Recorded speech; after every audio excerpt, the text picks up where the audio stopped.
आपस में हम लड़ते रहते हैं और हम सभी आहर काल के हैं। तो उस समय वो बकरे सोचते हैं कि ये हमारा मालिक कितना रहम है, इसके अंदर कितना दयालु है और कितना मेहरबान है, हमारे लिए कितनी सुविधा दे रखी है।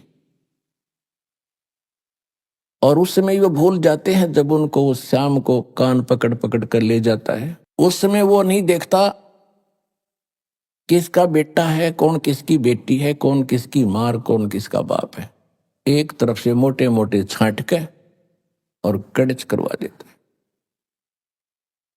पुण्यात्माओं, कुछ दिन में आपका यह बात कति हृदय में जम जाएगी कि हमारा यह उद्देश्य क्या है जीने का। हम किस लिए पैर पीट रहे हैं, एक सेकंड का कोई विश्वास नहीं, कब बिजली गिर जाए। और फिर हम छोटी छोटी बातों पर एक दूसरे के साथ झगड़ा करते हैं। हम पहले ही दुखी है, जब हमें ज्ञान होगा कि हम सारे दुखी यहां पर, और फिर दुखी को दुखी हम करें, हम कितने नीच हैं, कितने निकम्मे आदमी हैं।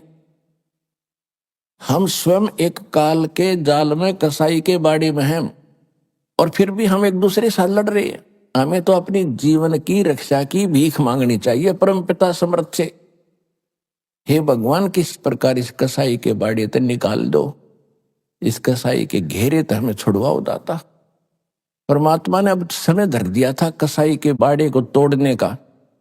अब ये समय है, कसाई का बाड़ा तोड़ दिया और जिस पर निकला जाओ निकल जाओ।